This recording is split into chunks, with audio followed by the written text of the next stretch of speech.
வணக்கம். இது ஒரு தாய்ப்பாச கதை. ஒரு பெண்மணி தன் பச்சிளம் குழந்தையுடன் 3 பகலும் 3 இரவும் கடலில் தத்தளித்து கொண்டிருந்தாள். அவர்கள் தங்குவதற்கு ஒரே புகலிடமாக இருந்தது மூழ்கிக் கொண்டிருந்த அந்த சரக்கு கொள்கலன் மட்டுமே. அவள் குழந்தையின் டயப்பரை கடலில் வீசினாள். வெகு விரைவாக சில மீன்கள் அதை சுற்றி வட்டமிட்டன. அவள் வேகமாக ஒரு எளிய மீன்பிடி கருவியை உருவாக்கினாள். ஆனால் மீன் பிடிப்பது அவள் நினைத்ததைப் போல் எளிதாக இருக்கவில்லை. அவள் நம்பிக்கையை இழந்தபோது திடீரென்று மேலே ஒரு பயணிகள் விமானம் வருவதை கண்டாள். உற்சாகமடைந்த அவள் வேகமாக சரக்கு கொள்கலனுக்குள் சென்று ஒரு கண்ணாடி துண்டை தேடினாள். ஆனால் திரும்பி வந்தபோது எதிர்பாராத விதமாக அவள் தொடை கிழிந்தது. வலியையும் பொருட்படுத்தாமல் அவள் வேகமாக எழுந்து உதவி கேட்டாள். ஆனால் தூரம் அதிகமாக இருந்ததால் விமானத்தில் இருந்தவர்களுக்கு அவள் தெரியவில்லை.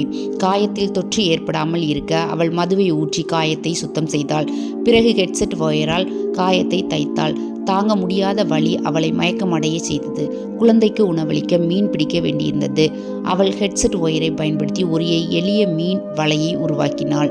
மீன் வலையை கடலில் போட்ட பிறகு ஒரு டயப்பரை துண்டிலாக போட்டாள். பிறகு அமைதியாக மீன் சிக்குவதற்கு காத்திருந்தாள். சில நிமிடங்கள் காத்திருந்த பிறகு ஒரு மீன் வலையில் சிக்கியது. இறுதியாக அவளும் வயிறார சாப்பிட்டாள். நாட்கள் செல்ல செல்ல அவள் நிறைய உணவுப் பொருட்களை சேமித்து வைத்தாள். விரைவில் ஆபத்தில் இருந்து விடுபட அவள் நூற்றுக்கணக்கான உதவி கோரும் சீட்டுகளை எழுதி அவற்றை ஒவ்வொன்றாக பிளாஸ்டிக் பெட்டியில் போட்டாள். பிறகு எல்லா பெட்டிகளையும் கடலில் வீசினாள். யாராவது விரைவில் அவற்றை கண்டுபிடிப்பார்கள் என்று நம்பினாள்.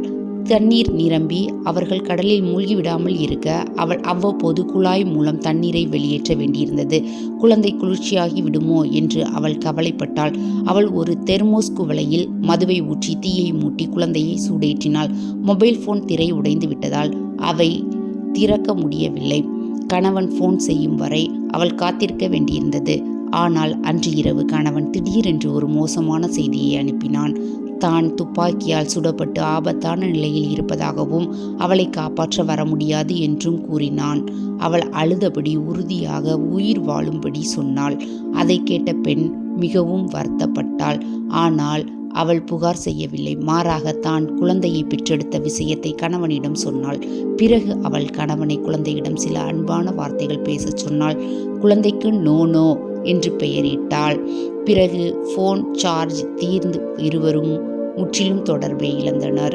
சில நாட்களுக்கு பிறகு நீர்மட்டம் மிக உயர்ந்த நிலையை அடைந்தது. அவள் முன்னதாகவே மோசமானதை எதிர்கொள்ள தயாராக வேண்டியிருந்தது. சரக்கு கொள்கலன் கடலில் மூழ்கினால் அவர்கள் சிறிது நேரம் மிதக்க உதவும் வகையில் அவள் மரப்பலகைகள் மற்றும் பிளாஸ்டிக் பெட்டிகளை பயன்படுத்தி ஒரு சிறிய மரத்தால் ஆன மிதவையை உருவாக்கினாள்.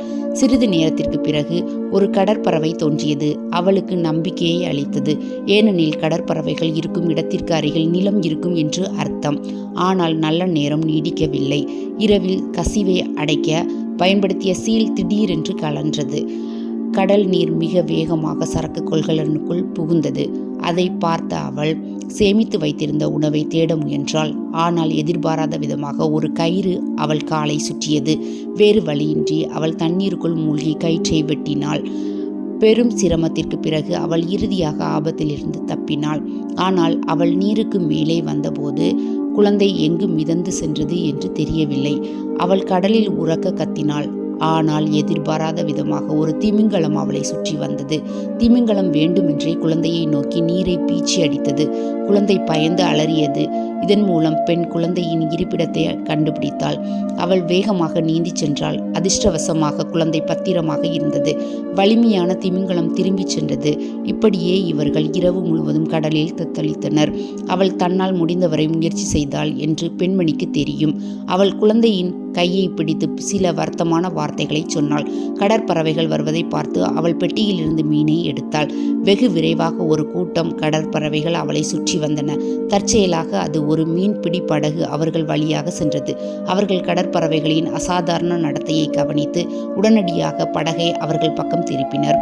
பிறகு அவர்கள் குழந்தையை படகில் ஏற்றினர். கயிற்றை பிடித்து அவர்கள் பெண்ணையும் கண்டுபிடித்தார்கள்.